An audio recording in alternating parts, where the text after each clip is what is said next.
$75 billion left America last year. It didn't go by wire. It didn't go by check. It went through something most of you can barely figure out how to buy.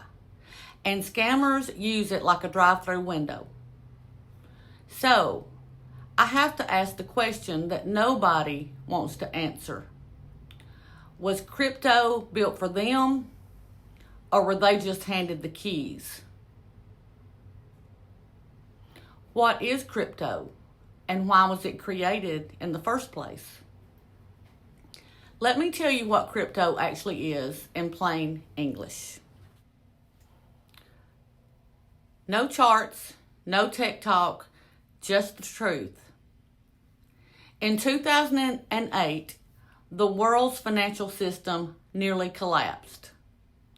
Banks failed, people lost everything.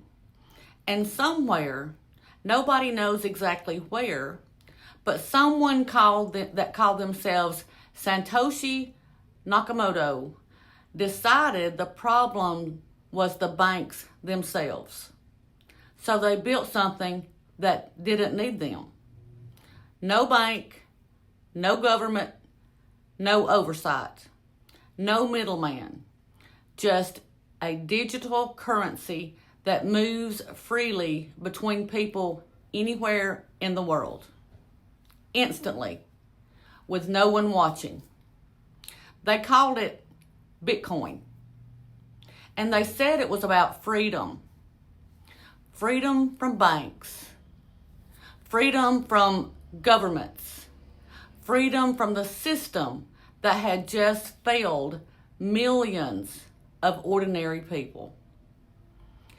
And here's the part that should make every single one of you stop and think.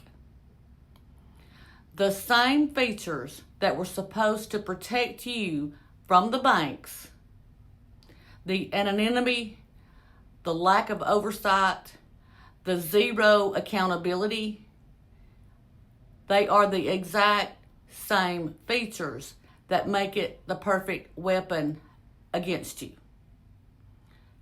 Not a coincidence, not an accident. It's a design feature. And someone knew exactly how to use it. Why does it have zero accountability? Here's what makes crypto different from every other form of money you have ever used. When you write a check, there is a record. When you wire money, there is a record.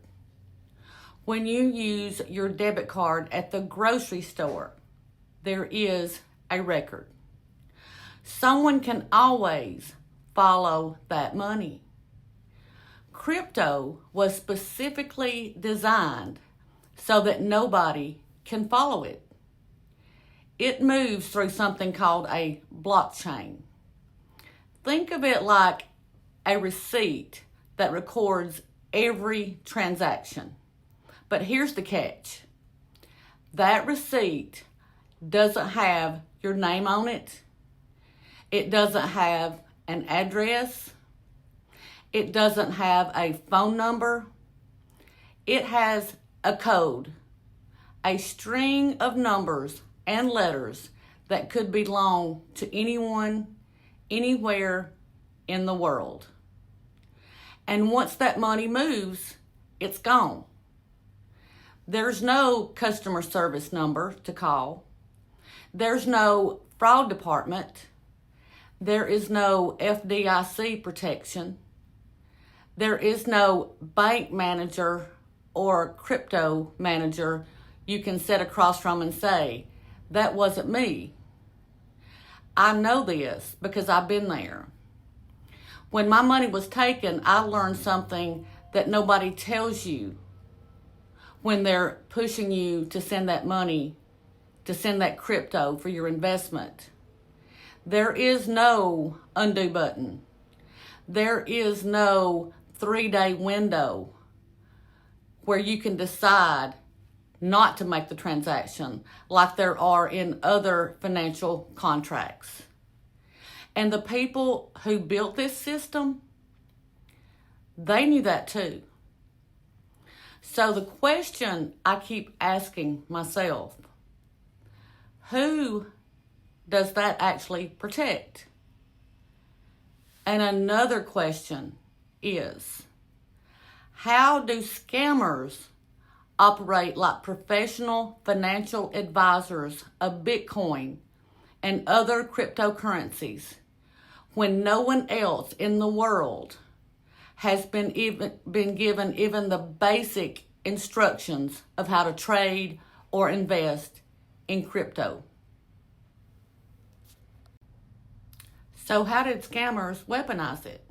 Who figured out how to use this system first? Not your grandmother, not your neighbor, not the average American trying to protect their savings and get a good return on their investment. Scammers did. While the rest of us were trying to figure out how to even buy crypto, criminal organizations in Southeast Asia were already running billion-dollar operations through it. Compounds in Cambodia, networks in Myanmar, state-sponsored hackers in North Korea, all moving money through a system specifically designed to leave no trace. And the numbers are staggering. $75 billion. That's what these operations generate every single year. And 20 billion of that comes directly from Americans.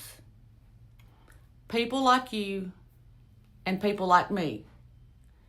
Your retirement, your savings, your mother's nest egg, moving through a digital pipeline so fast and so clean that by the time you realize what happened, it's already on the other side of the world.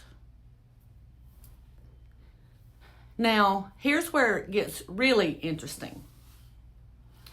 Cambodia made a big show recently of shutting down their scam compounds. They had news cameras, empty buildings, offering tours for reporters so they could confirm that they were shut down. Government officials making promises. But here's what they didn't show you. The operations did not shut down. They just got smaller. They moved.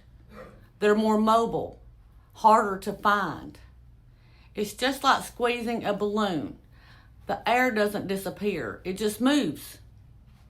And the money keeps flowing through the same invisible pipeline. Honestly, the only people who seem to truly benefit from this system are scammers and the lawyers chasing them. And even lawyers will tell you it's not easy because the system was not built for victims. It was built for the money. What's the $75 billion question? So let me bring this back to you because that's why I'm here. $75 billion disappeared last year. And the system that was supposed to protect you, the banks, the regulators, the oversight, either couldn't follow it or wouldn't. I know what it feels like to watch your money disappear into that pipeline. I know what it feels like to make every call, file every report, and hear the same thing over and over. We're looking into it. And I know what it feels like to finally understand that the system you trusted your entire life was never designed to protect you from this. But here's what I also know. The best weapon against a system built for criminals is information. Knowing how they move, knowing how they think, and knowing exactly what they're going to do next. Knowing what they're going to say before they say it. That's why I built this channel. That's why I wrote 3 books.